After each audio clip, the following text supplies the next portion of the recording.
تم جانتی ہو میرا اور شاہ زمان کا کوئی تعلق نہیں ہے۔ تمہیں معلوم ہے کہ میں وجدان سے محبت کرتی ہوں، اور اب سے نہیں ہمیشہ سے تو میں یہ سب کچھ کیسے کر سکتی ہوں؟ میں بے یقینی سے ہمنا کو دیکھ رہی تھی۔ اس کا چہرہ میرے لیے پہچاننے کے لائق نہیں تھا، کیونکہ اس چہرے پر جو نیا رنگ تھا وہ میرے لیے بالکل انوکھا تھا۔ ہمنا نے مجھے دھکا دیا، اپنا بازو چھڑوایا اور کہنے لگی، میں وہی کر رہی ہوں جو تم میرے اور زریز کے ساتھ کر رہی ہو۔ تم ہمارا رشتہ ختم کروانا چاہتی ہو نا؟ میں وجدان بھائی اور تمہارا رشتہ ہونے ہی نہیں دوں گی۔ ہمنا نے گہری مسکراہٹ کے ساتھ مجھے چیلنج کیا تھا، اور میری سانس رک گئی تھی۔ وہ اپنا بیگ سنبھالتی ہوئی آگے بڑھنے لگی تھی۔ میں پھر تیزی سے قدم بڑھاتی اس کے ہم قدم ہوئی تھی۔ دیکھو ہمنا، تمہیں کوئی غلط فہمی ہوئی ہے۔ میں ہرگز بھی تمہارے اور زریز کے رشتے کے خلاف نہیں ہوں، نہ مجھے تم لوگوں سے کوئی دشمنی ہے۔ وہ خود ہی میرے پیچھے پڑا ہے، مجھے فون کرتا ہے، بدتمیزی کرتا ہے۔ میں بس اس سے دور رہنا چاہتی ہوں، اس لیے میں نے آج تمہارے ساتھ جانے کے لیے بھی منع کیا ہے۔ اس بات کو سمجھنے کی کوشش کرو۔ میں اس شخص سے دور رہنا چاہتی ہوں، اسے اوائڈ کرنا چاہتی ہوں۔ ہمنا نے پلٹ کر غصے سے مجھے دیکھا اور کہنے لگی کہ وہ تمہارے پیچھے نہیں پڑا، تم ہاتھ دھو کر اس کے پیچھے پڑی ہو۔ زریز نے بتایا مجھے کہ تم نے فون کر کے اس سے کہا تھا کہ وہ مجھ سے شادی نہ کرے، کیونکہ میں اس کی ٹائپ کی نہیں ہوں۔ اس نے بتایا مجھے کہ تم نے کیا کچھ اور بھی کہا، لیکن مجھے پہلے یقین نہیں آیا، مگر جب مجھے پتہ چلا کہ تم نے وجدان بھائی سے اس کے خلاف اس طرح کی بات کی ہے کہ میرا اور اس کا رشتہ ختم ہو جائے، تو مجھے یقین آ گیا کہ تم ہی وہ انسان ہو جس کی کالی نظر ہمیشہ سے میری زندگی اور میری خوشیوں پر رہی ہے۔ ہم نہ بے وقوفوں جیسی باتیں نہ کرو، ساری زندگی ہم نے ایک ساتھ گزاری ہے۔ تم جانتی ہو کہ میں نے وجدان سے ہمیشہ کتنی محبت کی ہے۔ مجھے زریز سے کوئی لینا دینا نہیں ہے، البتہ تم ایک نہ ایک دن ضرور پچھتاؤ گی۔ وہ شخص جھوٹا ہے، مکار ہے، اور بہت جلد تمہیں یہ سب پتہ چل جائے گا۔ ہمنا نفرت سے میری جانب دیکھتے کلاس میں داخل ہوگی۔ میں بھی ہارے ہوئے قدموں سے کلاس میں پہنچ گئی، لیکن سارا دن کلاس میں کیا ہوا، ٹیچرز نے کیا پڑھایا، مجھے کچھ علم نہ تھا۔ میں بس بالکل کھوئی ہوئی تھی، اور پھر چھٹی کے وقت جب ہم باہر نکلے تو ڈرائیور پہلے سے ہی ہمارے لیے کھڑا تھا۔ ہمنا خود ہی ڈرائیور کے پاس گئی اور کہا کہ آج ہماری ایکسٹرا کلاسز ہیں، پیپرز قریب ہیں، اس لیے ہم نے ٹیچر سے بات کر لی ہے، آپ گھر جا کر اماں کو بتا دیجیے گا۔ اور پھر وہ میرے قریب آ گئی، کہنے لگی کہ مجبوری ہے، ہم ایک کلاس میں ہیں، اس لیے ایکسٹرا کلاسز کا بہانہ دونوں کے لیے ہی کرنا پڑا، ورنہ میں تمہیں خود ہی گھر بھیج دیتی۔ یہ کہتے ہوئے بھی اس کے لہجے میں ایک آگ سی برس رہی تھی۔ ہمنا نے گھڑی پر نظر دوڑائی اور پھر یہاں وہاں دیکھا تو سامنے سے آتی زریز کی گاڑی وہ فوراً ہی پہچان لی۔ اس کے چہرے پر خوبصورت مسکراہٹ آ گئی تھی، محبت کا ہر رنگ نمایاں تھا، اور میں بس افسوس سے اس کی جانب دیکھ رہی تھی۔ گاڑی آ کر رکی تو زریز نے دروازہ کھول کر آگے اسے بٹھا لیا، اور پیچھے کا دروازہ کھول کر مجھے بیٹھنے کا اشارہ کیا۔ میرا دل تو نہیں چاہ رہا تھا کہ میں اس شخص کی گاڑی میں بیٹھوں، لیکن ہمنا کو اکیلے بھیجنے کا بھی میرا کوئی ارادہ نہیں تھا، اور نہ ہی میں کالج کے باہر کھڑی ہو کر ہمنا کی واپسی کا انتظار کر سکتی تھی۔ میرا خیال تھا کہ زریز جیسا بدلحاظ شخص کچھ بھی کر سکتا تھا۔ میں گاڑی کی پچھلی سیٹ پر بیٹھ گئی اور سارا راستہ زریز کی نظروں کو برداشت کرتی رہی۔ اس نے بیک ویو مرر پوری طرح سیٹ کر رکھا تھا، اور اس کی نگاہیں گاہے بگاہے مجھ پر جم رہی تھیں، جبکہ ہمنا پوری طرح اس سے باتوں میں مصروف تھی۔ تھوڑی دیر بعد ہم ایک بڑے ہوٹل میں پہنچ گئے تھے۔ زریز اور ہمنا ایک ٹیبل پر بیٹھ گئے تھے، جبکہ میں نے علیحدہ ٹیبل سلیکٹ کی تھی۔ میں ان دونوں کے درمیان بیٹھنا نہیں چاہتی تھی۔ کچھ ہی دیر گزری تھی کہ اچانک ہی ہمنا کے اوپر کھانے کی پلیٹ پلٹ گئی۔ یہ حادثہ کیسے ہوا مجھے خود بھی علم نہیں تھا، لیکن پھر ہمنا کو واش روم تک جانا پڑا، اور اس کے جانے کے بعد زریز اٹھ کر میری والی ٹیبل پر آ گیا۔ آتے ہی اس نے میرا ہاتھ پکڑا اور کہنے لگا، دیکھ لو میری محبت تمہاری خاطر اس لڑکی کو کتنا برداشت کر رہا ہوں، لیکن پھر بھی تمہیں میری محبت پر یقین نہیں آ رہا۔ اس نے میرا ہاتھ اٹھا کر اپنے لبوں سے لگایا تھا، اور میں پوری طرح سے ہکا بکا رہ گئی تھی۔ زریز، خدا کے واسطے کچھ تو ہوش کریں، ہمنا آپ کی منگیتر ہے، آپ کی ہونے والی بیوی، اور آپ اس کے ہوتے ہوئے یہ سب کچھ کر رہے ہیں۔ وہ آپ پر اعتبار کرتی ہے، اس کا اعتبار نہ توڑیں۔ میری آنکھوں میں آنسو جھلملانے لگے تھے۔ میں نے اپنا ہاتھ زریز کے شکنجے سے چھڑوانے کی کوشش کی تھی، لیکن وہ بہت مضبوطی سے میرا ہاتھ پکڑ کر میرے سامنے والی کرسی پر بیٹھا ہوا تھا۔ زریز نے مسکرا کر میری جانب دیکھا اور کہنے لگا کہ مجھے پتہ چلا ہے کہ تم نے وجدان سے میرے بارے میں کیا کہا ہے۔ اگر عزت سے زندگی گزارنا چاہتی ہو تو آئندہ میرے حوالے سے کسی سے کچھ نہ کہنا، ورنہ جو وجدان کی محبت کے خواب تمہاری آنکھوں میں سجے ہیں نا، وہ چور چور ہو جائیں گے۔ میں زریز احمد ہوں، میرا کوئی وار خالی نہیں جاتا۔ اب تک اتنا تو تمہیں سمجھ آ ہی گیا ہوگا کہ تمہارے گھر والے تم پر نہیں، مجھ پر زیادہ اعتبار کرتے ہیں۔ زریز کی بات نے مجھے حیران کر دیا تھا۔ اسے میری اور وجدان کی محبت کے بارے میں کیسے علم ہوا تھا؟ اور پھر مجھے سمجھ آ گیا تھا کہ ہمنا نے اسے ہر بات بتا دی ہے، اور اسی وجہ سے وہ خوب فائدہ اٹھا رہا تھا۔ دراصل بچپن سے ہی میری عادت تھی کہ میں شرارت میں جھوٹ کہہ دیا کرتی تھی، کبھی کسی کو تنگ کرنے کے لیے تو کبھی اپنی کسی شرارت کو چھپانے کے لیے، اور یہ بات میرے گھر والوں کو معلوم تھی۔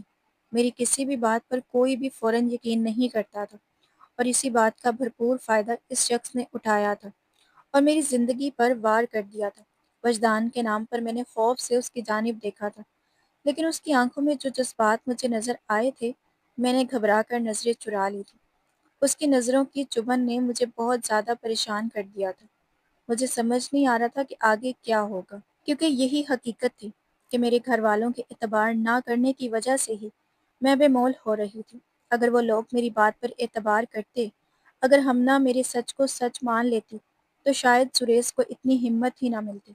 کاش کہ میں نے ابھی ہمیشہ سے جھوٹ نہ کہا ہوتا، تو ہمنا کے لیے بھی اعتبار کرنا آسان ہوتا۔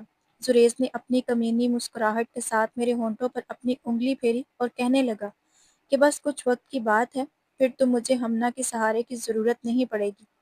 میں نے نہ سمجھی سے زریز کو دیکھا تھا۔ اس کی آنکھوں میں ایک آگ جل رہی تھی۔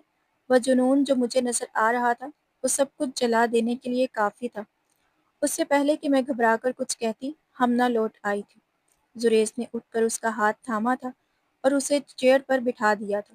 ہمنا اپنے کپڑے صاف کر کے لوٹی تھی، جبکہ میں نظریں چراتے اپنی آنسو صاف کر رہی تھی۔ زریز کی آواز میرے کانوں میں پڑی۔ وہ ہمنا سے کہہ رہا تھا کہ آپ کی کزن کو گھر جانے کی جلدی ہے۔ وہ کہہ رہی ہے کہ یہاں میرا فضول وقت برباد ہو رہا ہے، اس لیے اب آپ لوگ چلے جائیں۔ جبکہ ہمنا نے گھور کر مجھے دیکھا تھا اور میں نے بس ایک گہرا سانس لیا تھا۔ گھر تو میں جانا چاہتی تھی، لیکن جو کچھ سریش نے کہا تھا وہ بھی ایک جھوٹ تھا۔ سارا راستہ ہمنا مجھے باتیں سناتی رہی تھی کہ میں نے اسے سکون سے بات کرنے کا موقع بھی نہیں دیا، اور میں سارا راستہ خاموش رہی اور ایسے ہی گھر آ گیا تھا۔ گھر کے دروازے پر ہمنا نے مجھے سختی سے کہا تھا کہ گھر میں کسی کو اس ملاقات کا علم نہیں ہونا چاہیے۔ میں نے افسوس بھری نظروں سے ہمنا کی جانب دیکھا تھا، جو چند دن کی محبت میں اپنے گھر والوں کو اس طرح دھوکہ دے رہی تھی۔ لیکن اگر میں کچھ کہتی تو وہ پھر اسے میرا حسد اور جلن سمجھتی، اس لیے میں خاموش رہی تھی۔ مگر مجھے زریز کے ارادے کچھ نیک نہیں لگ رہے تھے، اور پھر ایسے ہی ایک ہفتہ گزر گیا تھا۔ اس درمیان میری اور وجدان کی بہت کم بات ہوئی تھی۔ اس کے ایگزام سٹارٹ ہو چکے تھے، اس لیے اس کے پاس زیادہ وقت نہیں تھا۔ یہ وقت میں نے زیادہ تر اپنے کمرے میں ہی گزارا تھا، اور پھر ایک ہفتے بعد اچانک ہی زریز کے گھر والے آئے تھے، اور انہوں نے جلدی شادی کا شور ڈالا تھا۔ زریز کی دادی کی حالت خراب تھی، اور وہ اپنے سامنے اپنے اکلوتے بیٹے کو دلہا بنے دیکھنا چاہتی تھی۔ زریز کے گھر والوں کی بات سن کر گھر میں سبھی لوگ حیران رہ گئے تھے۔ اتنی جلدی شادی کے بارے میں تو کسی نے نہیں سوچا تھا۔ البتہ ہمنا بہت خوش تھی۔ اسے تو لگ رہا تھا کہ اسے جنت ملنے والی ہے، جبکہ میرا دل بری طرح سے دھڑک رہا تھا۔ مجھے ہمنا کی بہت زیادہ فکر ہو رہی تھی۔ میں جانتی تھی کہ وہ سیدھی اور شریف لڑکی ہے، جو ایک نہایت مکار شخص کے جال میں پھنس چکی ہے۔ لیکن دوسری طرف اس بات کا سکون بھی تھا کہ اگر ہمنا اور زریز کی شادی ہو جائے گی تو مجھے اس مصیبت سے چھٹکارا مل جائے گا۔ اور پھر سوچ بچار کے بعد یہ فیصلہ کیا گیا کہ ہمنا کی شادی جلدی ہی کر دی جائے گی، کیونکہ زریز اور اس کے گھر والے بہت اچھے لوگ تھے، اور انہوں نے وعدہ کیا تھا کہ ہمنا کو شادی کے بعد بھی پڑھنے کے لیے بھیجیں گے۔ اسی لیے تایا جان کو کوئی اعتراض نہیں تھا۔ وجدان کو فون کر کے بتایا گیا تو پہلے تو اس نے بہت غصہ کیا، اور پھر وہ بھی مان گیا۔ وہ شادی کے لیے واپس آ رہا تھا۔ اس نے سیمسٹر کے بعد چھٹیاں لی تھیں۔ جب اس کا فون میرے پاس آیا تو وہ کہنے لگا کہ اب کی بار میں تمہارا اور اپنا رشتہ بھی پکا کروا کر جاؤں گا، اور یہ سن کر میں بہت خوش ہو گئی تھی، لیکن کہیں نہ کہیں دل میں ایک ڈر بھی تھا کہ نہ جانے زریز اب کیا کرے گا۔ شادی کے بعد وہ اپنے ارادوں سے باز آئے گا بھی یا نہیں؟ یہ شادی اتنی جلدی کیوں رکھی جا رہی تھی؟ یہ بات میرے لیے حیران کن تھی، کیونکہ شادی کی تیاریوں کے دوران تائی جان اور مما کے ساتھ میرا بھی زریز کے گھر جانا ہوا تھا، اور وہاں جا کر ہم سب حیران رہ گئے تھے کیونکہ زریز کی دادی کی طبیعت کافی بہتر تھی۔ ہرگز بھی ایسا نہیں لگ رہا تھا کہ ان کا آخری وقت چل رہا ہو۔ گھر واپس آ کر ماما نے یہ بات تائی جان سے کہی بھی تھی کہ زریز کی دادی تو اچھی خاصی ہٹی کٹی عورت ہے، پھر ان لوگوں نے اتنا شور کیوں ڈالا؟ تائی جان مسکرا کر کہنے لگی، بس میری بیٹی کی قسمت میں ایسا ہی لکھا ہے۔ گھر میں خوب شور ہنگامہ ہونے لگا۔ روزانہ ہی تائی جان اور ہمنا بازار جاتے، ڈھیر ساری شاپنگ کر کے آتے۔ کبھی کبھار ماما بھی ان کے ساتھ چلی جاتی، لیکن میں ایک بار بھی بازار نہیں گئی تھی۔ میرا دل بہت بری طرح سے بے قرار تھا۔ ایسا لگتا تھا جیسے کچھ بہت برا ہونے والا ہے۔ 15 دن بعد سریش واپس لوٹا تو میرے دل کی مراد بر آئی۔ وجدان کو دیکھ کر تو میں سب کچھ بھول جایا کرتی تھی۔ اب بھی میں سیدھی اس کے پاس دوڑتی ہوئی گئی تھی۔ اس کا ہاتھ پکڑ کر میری آنکھوں میں آنسو آ رہے تھے، لیکن میرے کچھ کہنے سے پہلے ہی تائی جان نے آ کر وجدان کو سینے سے لگا لیا اور بہن کی شادی کی مبارکباد دینے لگی۔ وجدان خوش بھی تھا اور اس بات پر ناراض بھی کہ اتنی جلدی شادی رکھنے کی کیا ضرورت تھی۔ وہ صرف 25 دن کی چھٹیوں پر ہی آیا تھا۔ شادی میں 10 دن باقی تھے۔ ان 10 دنوں میں وجدان میرے ساتھ شاپنگ پر جانے لگا۔ اس نے اپنی پسند کے کپڑے مجھے دلائے تھے۔ ہم دونوں پہلے بھی ساتھ ہی شاپنگ پر جایا کرتے تھے، اس لیے گھر میں کسی کو بھی اس بات پر کوئی اعتراض نہیں تھا۔ میں نے سوچا تھا کہ صحیح وقت دیکھ کر وجدان کو ایک بار پھر سب کچھ بتانے کی کوشش کروں گی، لیکن پھر یہ سوچ کر خاموش ہوگی کہ اب تو شادی سر پر ہے، شادی کے بعد سب کچھ صحیح ہو جائے گا۔ لیکن یہی میری سب سے بڑی غلطی تھی۔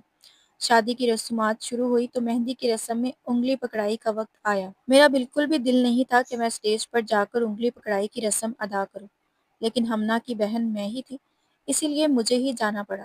اور پھر جب میں انگلی پکڑ کر اسٹیج پر بیٹھی تو زریز گہری نگاہوں سے مجھے دیکھنے لگا۔ میری ساری تیاری وجدان کے لیے تھی، اسی لیے مجھے زریز کی نگاہیں بالکل برداشت نہیں ہو رہی تھی۔ میرے پیچھے کھڑی ہمنا کی ماموں زاد بہنیں مجھ سے کہہ رہی تھیں کہ میں اچھی بھی خاصی بڑی رقم کی ڈیمانڈ کروں، لیکن میرا مزید بیٹھنے کا کوئی ارادہ نہیں تھا، اس لیے میں نے آہستگی سے کہا کہ آپ کی جو خوشی ہے وہ دے دیں، ہمیں قبول ہے۔ اچانک ہی زریز میرے کان کے قریب جھکا اور ایسی بات کہی کہ میں پوری طرح ہکا بکا رہ گئی۔ جو کچھ اس نے کہا تھا وہ سن کر میرے رونگٹے کھڑے ہو گئے تھے۔ میں پھٹی پھٹی نگاہوں سے اسے دیکھنے لگی۔ اس نے کافی سارے نوٹ نکال کر میرے ہاتھ میں پکڑا دیے۔ میرے ہاتھ پاؤں بری طرح کانپ رہے تھے۔ میں نے وہ نوٹ پکڑے اور واپس اسٹیج سے نیچے اتر آئی اور وہ نوٹ ہمنا کی ماموزاد بہنوں کو پکڑا دیا۔ انہوں نے خود ہی آپس میں تقسیم کر لیے تھے۔ میں نے 1 روپیہ بھی نہ لیا تھا۔ میں بس ایک کونے میں جا کر بیٹھ گئی تھی۔ تھوڑی ہی دیر بعد وجدان میرے پاس آیا اور کہنے لگا، کیا بات ہے ہمنا، تم خوش نہیں ہو؟ عجیب سی شکل بنا کر ایک کونے میں بیٹھی ہو۔ میری بہن کی شادی ہے، رشتے میں وہ تمہاری کزن بھی ہے اور نند بھی، تمہیں تو آگے آگے ہونا چاہیے۔ میں نے طبیعت خرابی کا بہانہ بنایا اور کہا کہ مجھے بہت چکر آ رہے ہیں۔ وجدان مسکرا کر میرے پاس ہی بیٹھ گیا۔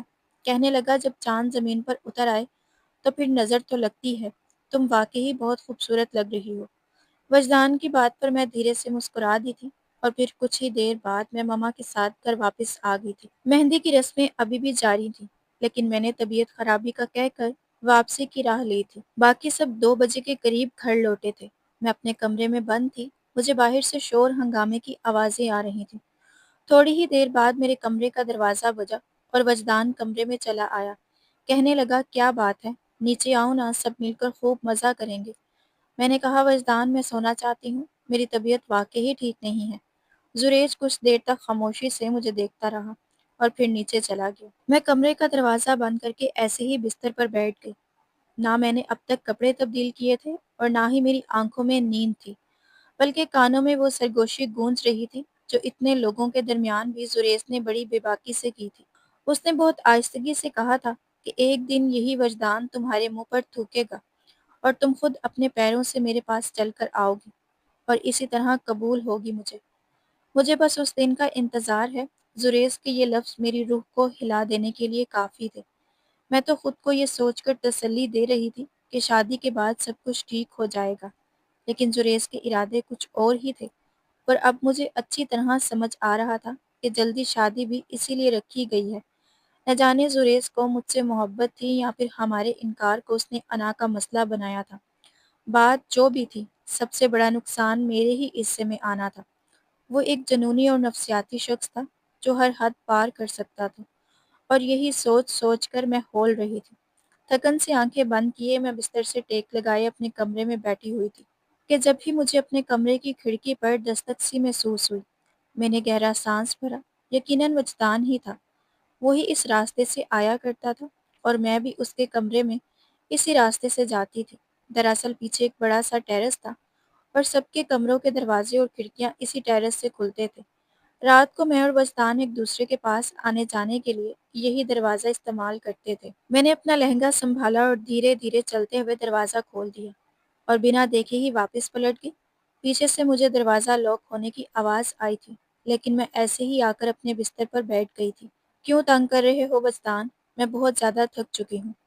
واقعی میری طبیعت ٹھیک نہیں ہے، اسی لیے نیچے نہیں آئی۔ مگر تم، کہتے کہتے میں جیسے ہی پلٹی میرے سر پر آسمان گر پڑا۔ وہ دو گہری نظریں میرے وجود کے آر پار ہو رہی تھی۔ میرا سانس سینے میں ہی اٹک گیا تھا۔ آپ یہاں؟ آپ کا یہاں کیا کام ہے؟ بڑی مشکل سے میرے منہ سے الفاظ نکلے تھے۔ زریز قدم قدم چلتا میرے قریب آ گیا۔ میرے منہ پر ہاتھ رکھ کر اس نے میری آواز کو گلے میں گھونٹ دیا تھا اور مجھے تیزی سے میرے ہی بستر پر گراتے ہوئے وہ مجھ پر پوری طرح حاوی ہو گیا تھا۔ وہ میرے اتنے قریب تھا کہ میں اس کی سانسوں کی تمازت کو محسوس کر سکتی تھی۔ میری آنکھیں پوری طرح پھٹ چکی تھیں۔ اس کے چہرے پر دھیمی سی مسکراہٹ پھیل گئی تھی۔ یوں دور دور کی محبت برداشت نہیں ہوتی اب، وہ خمار آلود لہجے میں کہہ رہا تھا۔ میں اس کے شکنجے میں پھڑپھڑاتی تھی۔ وہ مسکرا کر آہستگی سے کہنے لگا کہ جس چیز پر میرا دل آ جائے وہ صرف میری ہی ہوتی ہے۔ یہ بات تمہیں سمجھ کیوں نہیں آتی؟ زریز کی سرگوشیاں میری جان نکال رہی۔ وہ میرے اتنے نزدیک آ چکا تھا کہ میں نے خوف کے مارے اپنی آنکھیں بھینچ لی تھیں۔ اس نے آہستگی سے میری کمر پر بندھی ڈوری کو کھینچا تھا۔ میں چیخنا چاہتی تھی لیکن میرے لبوں پر اس نے سختی سے اپنا ہاتھ جما دیا تھا۔ دھیرے دھیرے ڈوریاں کھلتی چلی گئیں۔ میری چھٹی حس مجھے خبردار کر رہی تھی کہ جو کچھ ہو رہا ہے وہ نہ صرف غلط ہے، بلکہ اس کے آگے جو کچھ ہوگا وہ اس سے بھی زیادہ غلط ہوگا۔ اس لیے میں نے اپنی پوری طاقت آزمائی، لیکن پھر بھی میں اس 6 فٹ کے انسان کو خود سے دور نہ کر سکی۔ لیکن اسی وقت دروازے پر دستک ہوئی اور وہ خود گھبرا کر ایک دم ہی پیچھے ہٹ گیا۔ میں پریشانی کے عالم میں کبھی دروازے کی جانب دیکھتی اور کبھی اس شخص کی جانب، اور پھر وہ بہت تیزی سے پچھلے دروازے سے واپس باہر کی جانب نکل گیا۔ میری سانسیں بے ترتیب ہو رہی تھیں۔ میں نے سوچا تھا کہ شور مچاؤں گی، دروازہ کھول کر اس کے بارے میں سب کو بتاؤں گی، لیکن میرے پاس یہ ثابت کرنے کو کچھ نہ تھا کہ وہ واقعی میرے کمرے میں آیا تھا۔ میں نے جیسے ہی دروازہ کھولا تو سامنے وجدان کھڑا تھا۔ وہ بہت ناراضگی سے میری جانب دیکھ رہا تھا۔ عائشہ، تمہیں کیا ہو گیا ہے؟ جب سے واپس آیا ہوں دیکھ رہا ہوں کہ تم مجھے بہت زیادہ اگنور کر رہی ہو۔ اس سے پہلے تو کبھی اگر میں تمہیں بلانے آتا یا ناراض ہوتا تو تم فوراً میرے پیچھے پیچھے چلی آتی، مگر آج تو تم میرے پیچھے بھی نہیں آئی۔ آخر ایسا کیا ہے اس کمرے میں جو باہر نکلنے کو راضی نہیں ہو؟ ناراضگی کے عالم میں ہی وجدان کمرے میں آ کر میرے بستر پر بیٹھ گیا تھا۔ میں نے اس سے نظریں چرائی اور کہا کہ ایسی کوئی بات نہیں ہے، بس تھکن ہو گئی ہے۔ تمہیں بتایا بھی تھا میں کپڑے چینج کر کے آتی ہوں، پھر بات کرتے ہیں۔ اس بھاری لہنگے میں تو اب مجھے گھبراہٹ ہو رہی تھی۔ میں نے اپنی کمر کو دوپٹے کے پلو سے چھپا لیا تھا کیونکہ ڈوریاں کھل چکی تھیں۔ وہ تو شکر تھا کہ وجدان صحیح وقت پر آیا تھا اور اس بے غیرت انسان سے میری جان خلاصی ہوئی تھی۔ میں چینج کرنے کے لیے واش روم میں چلی گئی، لیکن جب واپس آئی تو وجدان کے چہرے پر انتہائی برہمی تھی۔ وہ بہت غصے کے عالم میں میری جانب دیکھ رہا تھا۔ میں نے مسکرا کر پوچھا کیا ہوا ہے؟ تو کہنے لگا مجھ سے پہلے کمرے میں کون تھا؟ میں نے انکار میں سر ہلا دیا اور کہا کوئی بھی نہیں۔ مجھ میں اتنی ہمت نہیں تھی کہ میں اسے زریز کی موجودگی کے بارے میں بتا سکتی۔ وجدان نے آگے ہاتھ بڑھایا اور اپنی مٹھی کھول دی اور میرے اوسان فتح ہو گئے۔ اس کی مٹھی میں منگنی کی وہ انگوٹھی تھی جو زریز کو ہماری طرف سے پہنائی گئی تھی۔ میرے اور اس کے درمیان جو زور آزمائی ہوئی تھی اس کے دوران شاید وہ ڈھیلی انگوٹھی اس کی انگلی سے گر گئی تھی اور وہ میرے ہی بستر پر رہ گئی تھی۔ یہ زریز کی منگنی کی انگوٹھی ہے نا؟ مجھے اچھی طرح یاد ہے کہ تقریب میں یہ اس کی انگلی میں تھی۔ یہ تمہارے بستر پر کیا کر رہی ہے؟ وجدان کی آنکھوں میں جو سوال تھے انہوں نے مجھے بالکل گم کر دیا تھا۔ میں بس خاموشی سے اسے دیکھتی چلی گئی اور پھر وہ پلٹ کر پچھلے دروازے کی جانب دیکھنے لگا جو کھلا ہوا تھا۔ زریز دروازہ کھول کر گیا تھا اور میں جلد بازی میں اسے بند نہیں کر سکتی تھی۔ وجدان تیز تیز قدم اٹھاتے گیلری میں گیا، لیکن اس جانب کوئی بھی نہیں تھا۔ وہ واپس اندر آیا اور میرے بالکل قریب آ گیا۔ عائشہ مجھے سچ سچ بتاؤ، یہاں زریس آیا تھا؟ کیا وہ تم سے ملنے آیا تھا؟ میرا سانس سینے میں ہی اٹک گیا تھا، اور پھر میں تیزی سے خود پر قابو پاتے ہوئے دھیمے سے مسکرائی اور کہا کہ نہیں، وہ مجھ سے ملنے نہیں آیا تھا، وہ تو ہمنا کے لیے آیا تھا۔ اسے صحیح کمرہ سمجھ نہیں آیا تھا، وہ غلطی سے یہاں آ گیا۔ پھر میں نے اسے بتایا کہ ہمنا کا کمرہ برابر والا ہے، تو وہ چلا گیا۔ شاید اسی دوران اس کی انگوٹھی یہاں گر گئی۔ میں نے یہ بات تمہیں اس لیے نہیں بتائی کہ کہیں تم یہ سن کر ناراض نہ ہو جاؤ کہ زریس چوری چھپ کے ہمنا سے ملنے کے لیے آیا ہے۔ میں نے اپنے طور پر پورا قصہ سنا دیا تھا۔ میری بات سن کر وجدان کے چہرے کے تنے ہوئے تاثرات ڈھیلے پڑ گئے تھے۔ پھر وہ آہستگی سے کہنے لگا کہ پہلے ہی بہت کچھ ہو چکا ہے ہمنا، بہت ڈسٹرب ہے۔ اماں نے مجھے بتایا ہے کہ میرے پیچھے کیا کچھ ہوا ہے۔ بہتر یہ ہے کہ تم زریس اور ہمنا سے دور رہو۔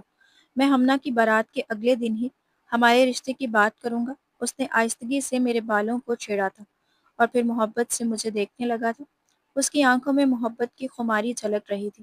وہ مجھے ہاتھ پکڑ کر گیلری میں لے آیا۔ 14ویں کا چاند پوری طرح چمک رہا تھا۔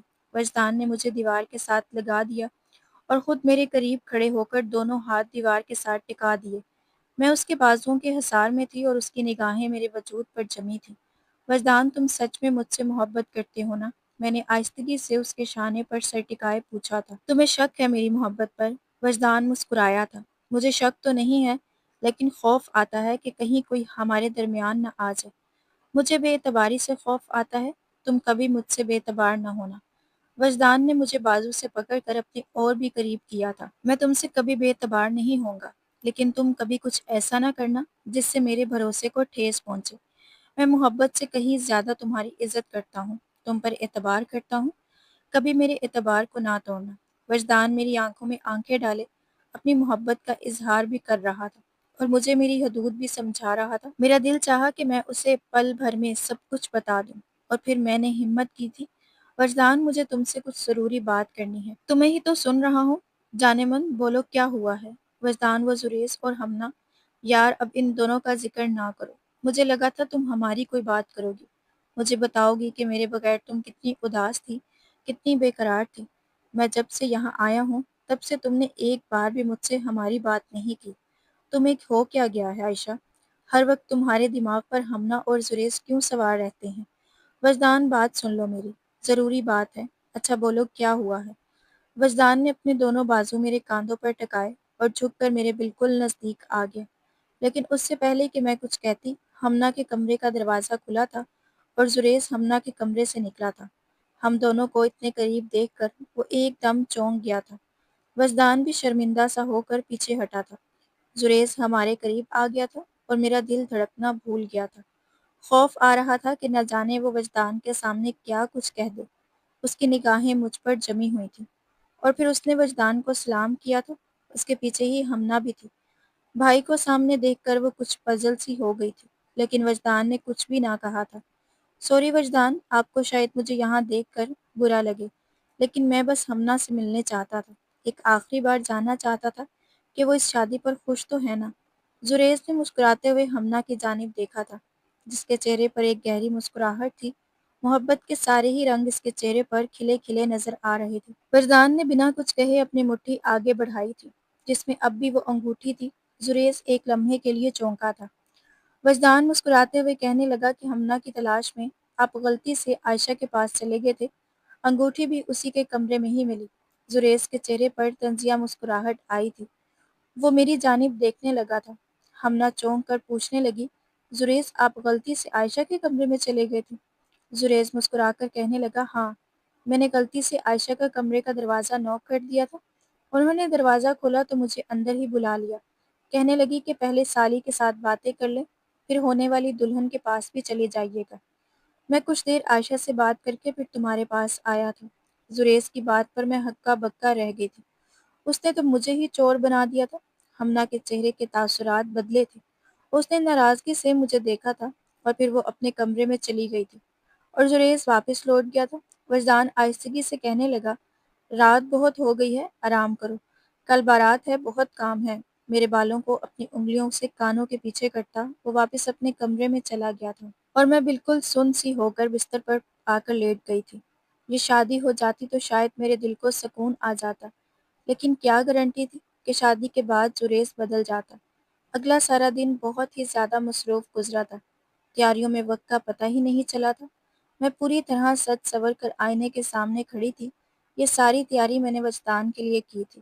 یہ لباس بھی اسی کی پسند کا تھا اور زیورات بھی۔ اس نے کہا تھا کہ وہ آج رات کو ہمارے رشتے کی بات کرے گا اور میں اپنی آنکھوں میں اس کے خواب سجا رہی تھی۔ اس سے پہلے کہ ہم شادی ہال کے لیے نکلتے، میرا فون بجنے لگا۔ میں نے دیکھا تو زریز کا نمبر اسکرین پر جگمگا رہا تھا۔ میں نے فون کاٹ دیا، لیکن دوبارہ سے فون بجنے لگا تو میں نے یہ سوچ کر اٹھا لیا کہ اب تو بارات میں کچھ ہی دیر باقی ہے، ایسا نہ ہو کہ کوئی ضروری بات ہو۔ لیکن دوسری طرف سے جو کچھ زریز نے کہا وہ سن کر میرے ہوش اڑ گئے۔ وہ کہنے لگا، میں بارات لے کر نہیں آؤں گا اس وقت تک جب تک تم مجھ سے ملنے نہیں آؤ گی۔ میں نے گھبرا کر کہا، تمہارا دماغ تو ٹھیک ہے؟ بارات کا وقت ہو گیا ہے، سب گھر والے شادی ہال کے لیے نکل رہے ہیں۔ آخری وقت پر تم یہ کس طرح کی گھٹیا باتیں کر رہے ہو؟ اگر تمہیں میری باتیں گھٹیا لگتی ہیں تو گھٹیا ہی صحیح، لیکن اگر تم بغیر کسی کو بتائے اکیلے میں مجھ سے ملنے کے لیے نہیں آئی تو میں بارات نہیں لاؤں گا۔ پھر چاہے تمہارے گھر والوں کی بدنامی ہو یا تمہاری پیاری سی کزن ہمنا ہمیشہ کے لیے برباد ہو جائے، مجھے کوئی فرق نہیں پڑتا۔ میں نے زریز کو سمجھانا چاہا کہ یہ صحیح وقت نہیں ہے، میں بعد میں بات کر لوں گی، لیکن وہ نہ مانا۔ اچانک وجدان کمرے میں آیا تو میں نے جھٹ سے فون کاٹ دیا۔ وجدان کہنے لگا کہ مجھے پھول والوں نے بلایا ہے، ہمنا کے سہرے کا کچھ مسئلہ ہے۔ جو پھول ہمنا چاہ رہی تھی وہ مل نہیں رہے۔ میں اس طرف جا رہا ہوں، گھر میں صرف تم ہی رہ گئی ہو۔ ڈرائیور کھڑا ہے، تم شادی ہال کے لیے نکل جاؤ، میں وہیں ملتا ہوں۔ وجدان تیزی سے باہر کی جانب جانے لگا تو میں نے فوراً اسے آواز دی۔ وہ پلٹ کر میری جانب دیکھنے لگا۔ میں نے وجدان سے کہا، وجدان، وہ زریز، مجھے سمجھ نہیں آیا کہ کیسے اسے زریز کے بارے میں بتاؤں۔ یار عائشہ، اس وقت کوئی بات نہ کرو، دیر ہو رہی ہے۔ جو بھی بات ہے ہم شادی ہال میں کرتے ہیں۔ وہ بہت جلدی میں تھا، اس کے فون پر بار بار کال آ رہی تھی۔ وہ تیزی سے سیڑھیاں اترتے ہوئے چلا گیا۔ میں نے سارے گھر کا چکر لگایا، سبھی لوگ نکل چکے تھے۔ مجھے وجدان کے ساتھ جانا تھا، وہ مجھے ڈرائیور کے حوالے کر کے چلا گیا تھا۔ میں گھر لاک کرتے ہوئے جا کر گاڑی میں بیٹھی تو زریز کا فون دوبارہ آنے لگا۔ میں آخری بار پوچھ رہا ہوں، تم مجھ سے ملنے کے لیے آ رہی ہو یا نہیں؟ کہاں آنا ہے؟ میں نے تنگ آ کر پوچھا تھا۔ کہیں نہیں، میرے گھر آنا ہے، مجھے تم سے بہت ضروری بات کرنی ہے۔ زریز کی بات سن کر میں چونکی تھی۔ تمہارے گھر؟ وہاں تو بہت مہمان ہوں گے، بارات نکلنے والی ہوگی، میں وہاں کیسے آ سکتی ہوں؟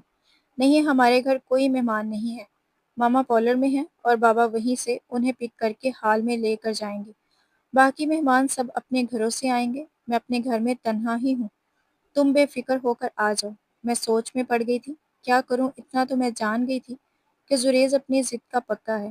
اگر میں اس سے ملنے نہ گئی تو واقعی ہی بارات نہیں آئے گی۔ میں نے ڈرائیور سے کہا اور گاڑی کا رخ زریز کے گھر کی جانب کروا لیا۔ میرا دل تیزی سے دھڑک رہا تھا، سمجھ نہیں آ رہا تھا اس بارے میں کس سے بات کروں، کسے بتاؤں جو کچھ میں کر رہی تھی وہ صحیح تھا یا غلط۔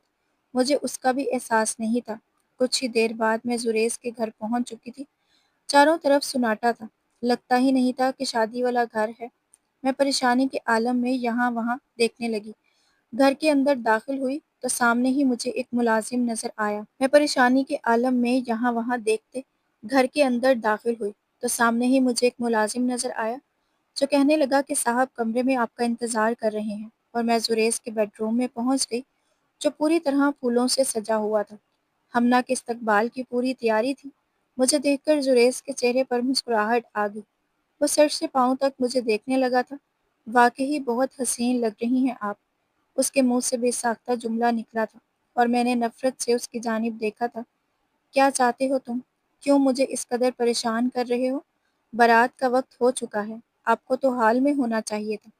ارادہ تو میرا بھی یہی تھا، لیکن کل رات تمہیں وجدان کی باہوں میں دیکھا تو میرا دل سلگ اٹھا۔ میری خوبصورت اور قیمتی محبت کو ٹھکرا کر تم پتھر سے سر کیوں ٹکرا رہی ہو؟ وہ تمہیں کچھ بھی نہیں دے سکتا، نہ اچھی زندگی اور نہ محبت۔ میری فکر تم نہ کرو زریز، تم اپنے اور ہمنا کے مستقبل کے بارے میں سوچو۔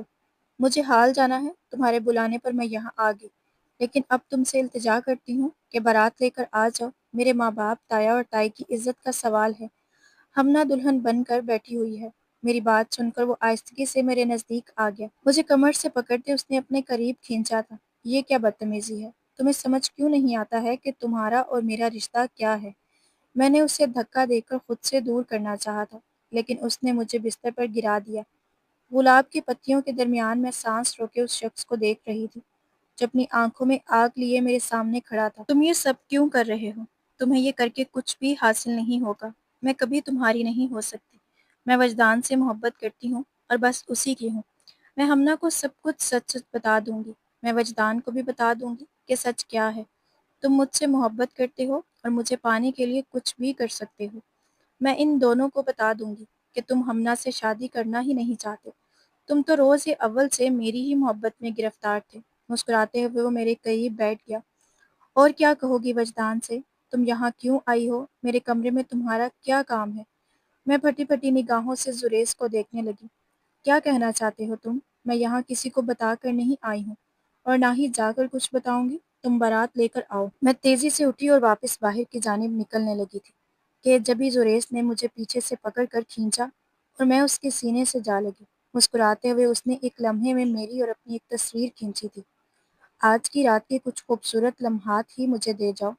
اس نے میری گردن پر اپنے لب جمائے تھے۔ میں اندر تک دہک اٹھی تھی۔ میں نے اس سے زور سے دھکا مارا تھا اور وہاں سے باہر نکلتی چلی گئی۔ شادی حال پہنچ کر مجھے سکون کا سانس آیا تھا۔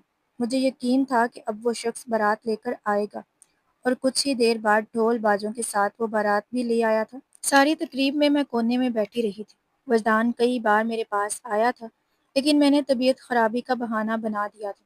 یہاں تک کہ ہمنا اور زریز کی شادی ہو گئی تھی۔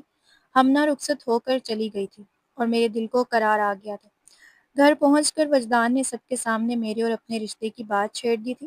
گھر والے بہت خوش تھے۔ تایا جان نے تو فوراً ہی مجھے اٹھ کر گلے سے لگایا تھا اور بابا سے کہا تھا کہ اب عائشہ ہماری بیٹی ہے۔ میرے چہرے پر مسکراہٹ بکھر گئی تھی۔ میں خوش تھی کہ زریز کا چیپٹر ہمیشہ کے لیے کلوز ہونے جا رہا ہے، لیکن یہی میری سب سے بڑی غلط فہمی تھی۔ اگلی صبح جب ہمنا واپس گھر آئی تو اس کے چہرے پر زلزلے کے تاثرات تھے۔ ہم سبھی ڈائننگ ٹیبل پر بیٹھے تھے جب اس نے اپنا موبائل فون اٹھا کر ٹیبل پر رکھا تھا اور میری آواز اس کے فون پر گونجنا شروع ہو گئی تھی۔ میں ہمنا کو سب کچھ سچ سچ بتا دوں گی۔ میں وجدان کو بھی بتا دوں گی کہ سچ کیا ہے۔ تم مجھ سے محبت کرتے ہو اور مجھے پانے کے لیے کچھ بھی کر سکتے ہو۔ میں ان دونوں کو بتا دوں گی کہ تم ہمنا سے شادی کرنا ہی نہیں چاہتے تھے۔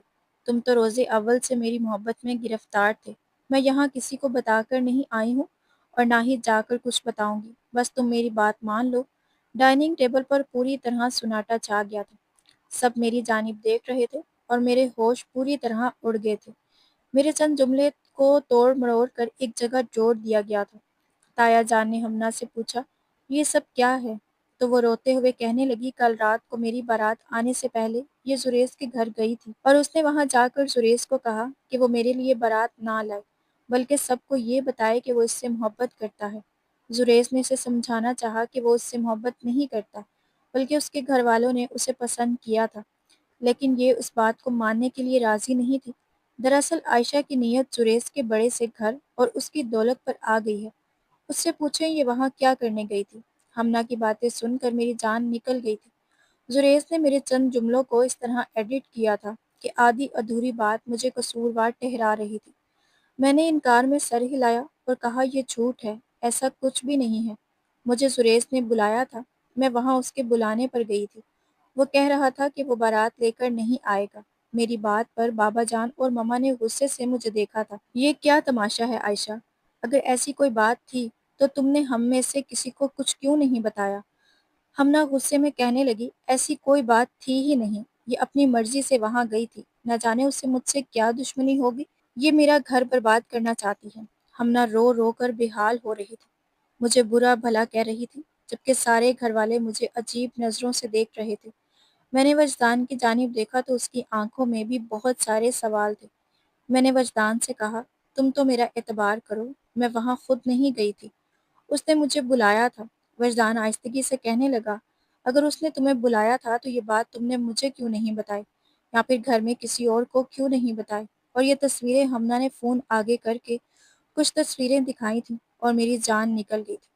زریز کے کمرے میں کہیں کوئی کیمرہ لگا ہوا تھا جس سے میری اور اس کی ویڈیو بنی تھی، اور اس نے کچھ ایسی تصاویر ان ویڈیو سے نکالی تھی جنہیں دیکھ کر ایسا لگ رہا تھا جیسے میں خود زریز کی باہوں میں سمائی ہوں۔ جس پل اس نے مجھے بستر پر گرایا تھا اسی پل کی بھی کچھ اس طرح سے تصویریں نکالی گئی تھی، ایسا لگ رہا تھا جیسے میں خود سے اس کے بستر پر لیٹی ہوں۔ ہمنا کہنے لگی کہ مجھے تمہیں بہن کہتے ہوئے بھی شرم آتی ہے، تم تو ڈائن سے بھی بدتر نکلی، ڈائن بھی شاید ساتھ گھر چھوڑتی ہوگی، تم نے تو میرے ہی ہونے والے شوہر پر نظر جما لی۔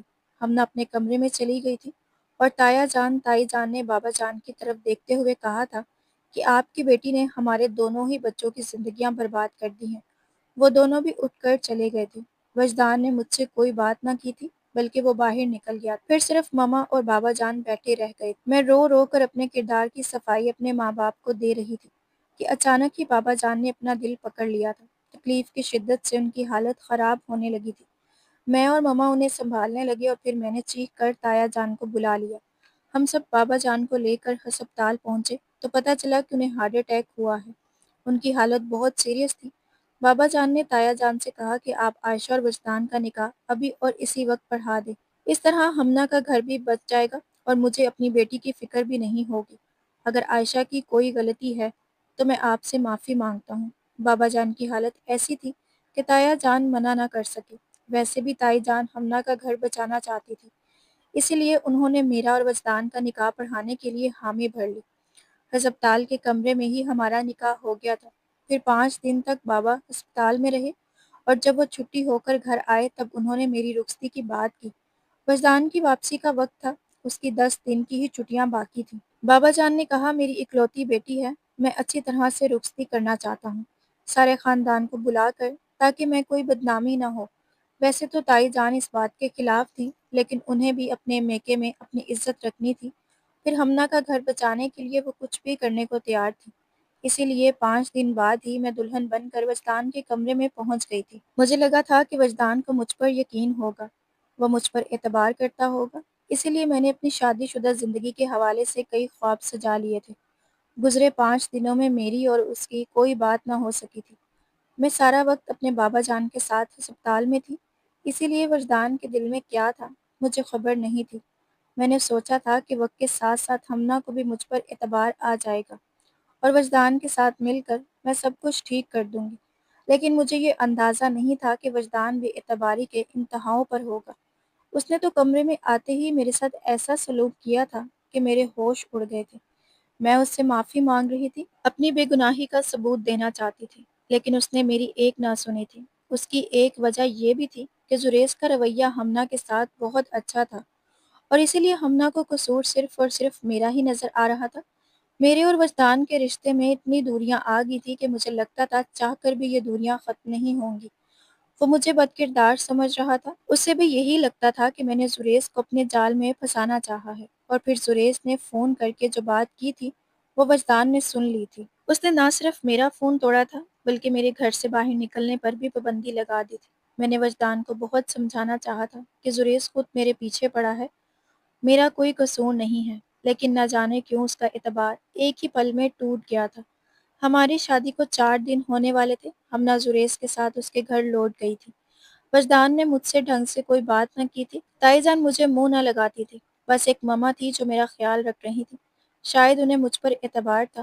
5ویں دن وجدان نے اپنی واپسی کا سامان باندھ دیا تھا، وہ واپس جا رہا تھا۔ جیسے جیسے اس کے ایئرپورٹ جانے کا وقت قریب آ رہا تھا میرا دل مٹھی میں بند ہو رہا تھا۔ اس نے اپنا سامان کمرے سے باہر بھجوا دیا تھا اور خود تیار ہونے کے لیے آئینے کے سامنے کھڑا تھا۔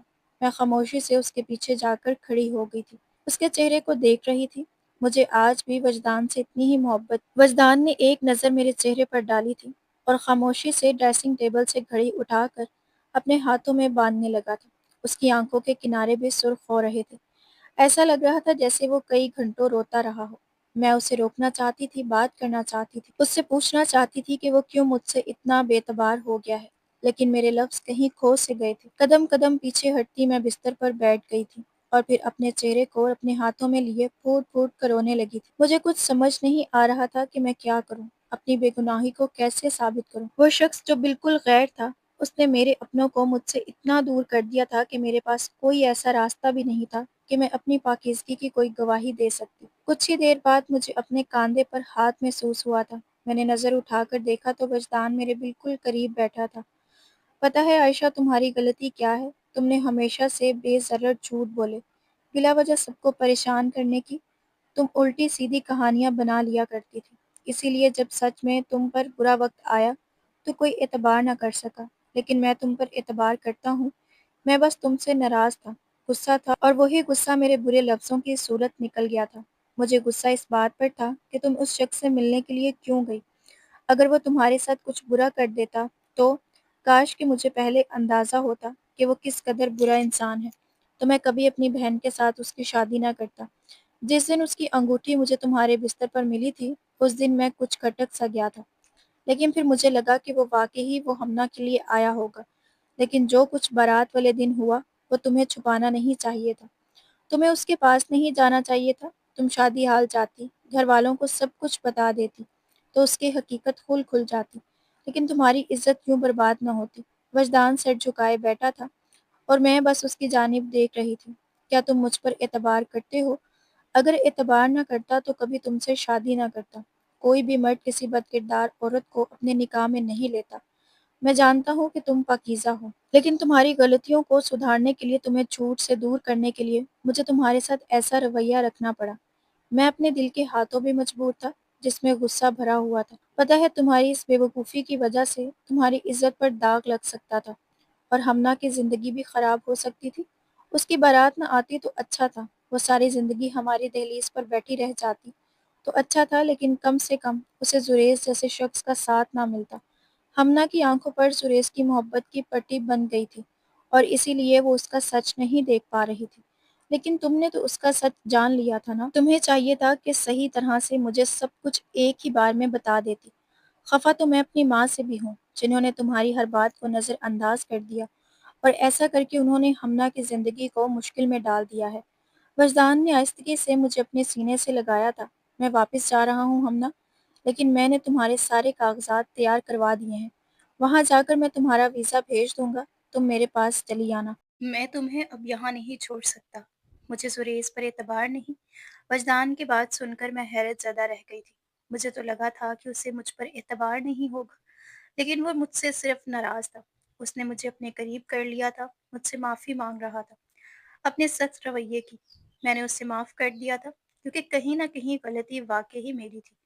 ایک مہینے کے اندر وجدان نے مجھے اپنے پاس بلا لیا تھا۔ اس ایک مہینے میں نے پوری طرح خود کو کمرے میں بند رکھا تھا۔ نہ میرے پاس موبائل فون تھا اور نہ ہی میں کہیں باہر گئی تھی۔ وجدان نے مجھ پر یہ پابندی لگائی تھی کیونکہ وہ چاہتا تھا کہ کسی بھی طرح زریز دوبارہ میری عزت پر حملہ نہ کرے۔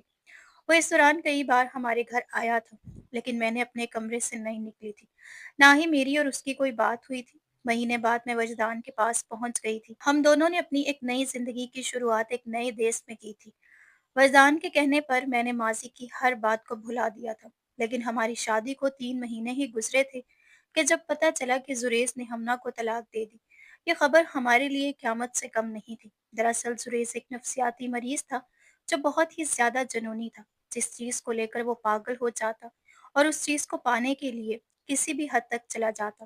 اسے ہمنا میں کوئی دلچسپی نہیں تھی، اسی لیے کچھ دنوں بعد ہی اس نے ہمنا کے ساتھ مار پیٹ کا سلسلہ شروع کر دیا تھا، اور ہمنا کے سامنے اس بات کو بھی قبول کر لیا تھا کہ جو کچھ میں نے کہا تھا وہ سچ تھا۔